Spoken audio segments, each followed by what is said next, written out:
өлгөндө гана оңдошот окшойт, одон бери билбейм. Депутаттарыбыздын көлөкөсүн көрүлөк булса да болойм. Жооп бербейсизби? Биздин маселе. Ол бир 100 жыл десе эме болот бул столборго.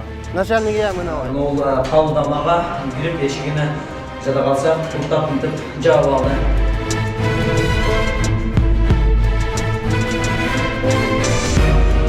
Kokta karmağası mı, uçu öleyim degende. Biz o kaçanıyla almıştırmakız.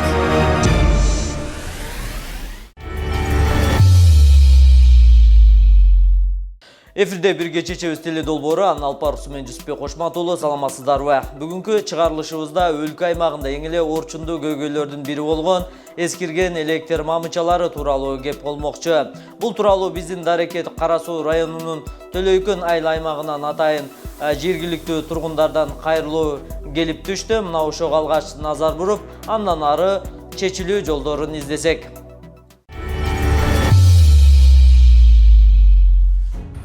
Мына бізде ушундай столбалар бар. Бул столбалардын бул жерге курулганына 40 жыл болду. 69-жылы курулган. Бул жагы узакка чейин. Жамгыр жааганда свет өчөт. Жана булар кулайын деп турат. Бул жакта ошондой жыгач столбалар. Жамгыр жаар менен свет өчөт. Жана коркунучта. Айлели ушундай столбадан ушуну бийликке жеткизип коюшту суранабыз. Албетте бирге чечебиз теле долбоорунун максаты эл менен бийликтин ортосунда көпүрө болуу, мындан көйгөйлүү маселелерди бийликке жеткизип, аз да болсо жыйынтык чыгаруу болуп саналат. Андыктан бүгүнкү биздин максатыбыз да буга карай көздөп барды. Мындагы Төлөйкөн айыл аймагында, мына өзүңүздөр көрүп тургандай эле айылдын ичинде жалпысынан эле жыгач электр мамычалары орнотулган. Буга дээрлик 50 жылдан ашкан убакыт өтүптүр. Учурдагы абалын айтсак, кейиштүү деп айтууга негиз бар. Анткени мына өзүңүздөр көрүп тургандай эле жыгачтар чирип, эскирип тургандыгы көрүнүп турат. Бул столбалардын коюлганы 50 жыл болду дейт. 50 жыл болуп калыптыр да, чириди бирок. Бул столбаларыбыз кыш 3-4 жылдан бери коркунуч жаратып атат да. Мына ийилгенден ийилип, бизге кирген зым линиясы уже жерге мында болуп чөйүндүп атат. Качан жыгылып түшөт деп коркобуз. Биздин үйүбүзгө дагы залакасы тиет, там ташыбызга дагы малал, бала чакаларыбыз бар, ойнойт мына жерде кечке. Качан кырсык болуп бул түшүп, бирөө жарым өлгөндө гана оңдошот окшойт, одон бери билбейм. Чирип, мына өзүңөр деле көргөндүрсүңөр, мына столбалар вообще жараксыз да. Анан кийин эми элдин немесин деле мына үстүдөгүлөр кичине ойлоп койсо болушат. Көйгөй, биздин көйгөй ушул эле столбаларыбызды алмаштырып берсе, анан кийин оңдоп эле берип койсо немеси жок. Мына көзүңөр көрүп турат, ийилип, линиялар вообще үйлөргө салбаңдап турат да. Эми шамал болгондо тег эле жакабыз, колубуз жакабыз болот, качан ийилип түшүп калат экен депчи.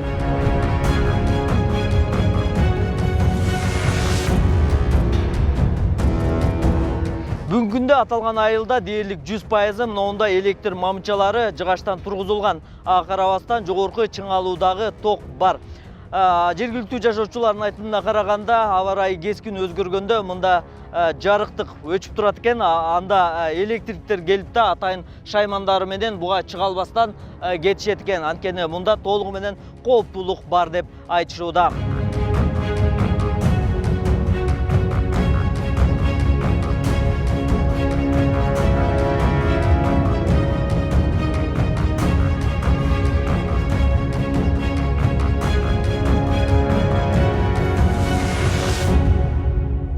Эң коркунучтуу эле ушул столбаларыбыз эски, илгерки сайыз малында столбалар, нарак барагынан онантип зым менен байлап эптеп тыржыкла шамалда коркобуз. Желп эткен шамал болсо эле өчөт. Бар жогу быйыл жазга мал столбаларды оңдотобуз деген депутаттарыбыздын бири ham көрүнгөн жок. Жолду оңдотобуз, столбаларыңар жаңыртып беребиз, бар жоңар свет коюп беребиз деди эле. Onun birisi hem bolğon jok, даже немени депутаттарыбыздын көлөкөсүн көрүлөк булса да болойн.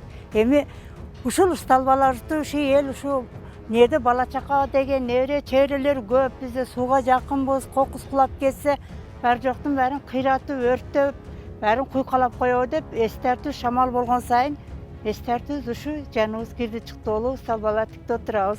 Өзүңөр көргөндөй нарагынан тияктагы столбалар деле ушул акыбал бардыгы чекеден эле. Нарагынан берагынан байланган. Алыбыздын жетишинче зым менен тартып байлап отурабыз. Айыл тургундардын айтымына караганда жергиликтүү бийликке бир канча ирет кайрылышкан, бирок майнап чыккан эмес. Ол bir 100 жыл десе эмне болот бул столборго. Бар иштери чириди. Элдин көйгөйү эң зарылуу мына зымдардыга оңдойлук десе, монтер келсе, столбого чыкпайм дейт. Неге дейт? Бул ичи чирип калган дейт. Мен буга жооп бере албайм деп, начальниге мынабайт. Биз бардык кайрылган жерге чейин. Барсак, ana эме дейт, секин дейт, бул айыл өкмөт колдойт, олар булар ушу кылышат деди. Айыл өкмөткө барсак айтты, биз деди буга акча коротуп алсак деди, столболорду деди. Отчетунда кыйналат экенбиз деди. Биз муну кылбайбыз деди, ачык эле айтты олар.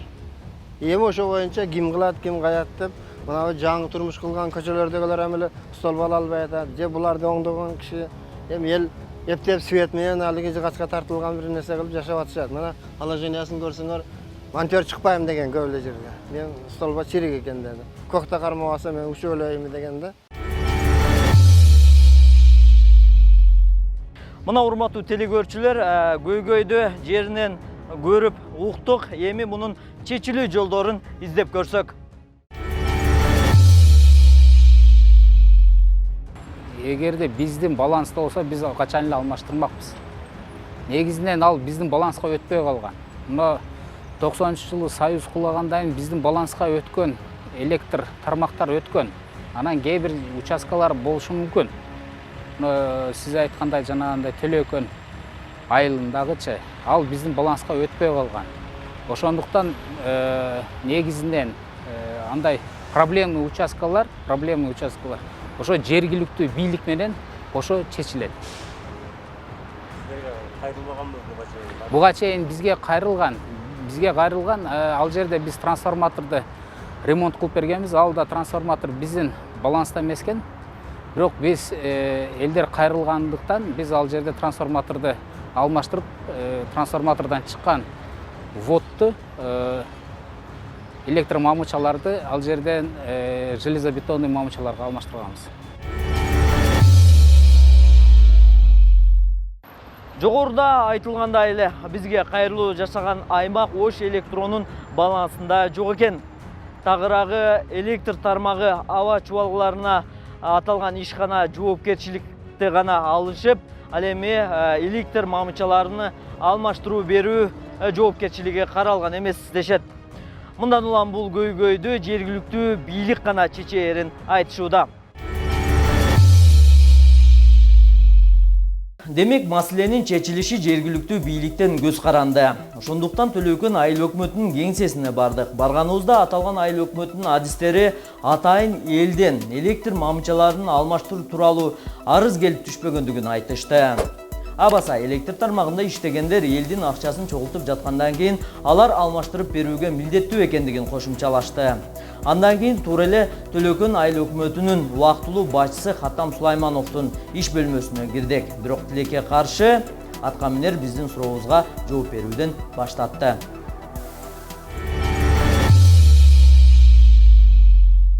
Жооп бербейсизби? Биздин маселе. Болду. Кандайларга жооп бересиз? Ошону айтып коебуз. Кандайларга жооп бересиз? Кабинетиңизге кирип алыңыз. Урматтуу телекөрүүчүлөр, мына өзүңүздөр көргөндөй эле Төлөкөн айыл өкмөтүнүн убактылуу башчысы бизге мамиле кандай кылганын өзүңүздөр көрдүңүздөр.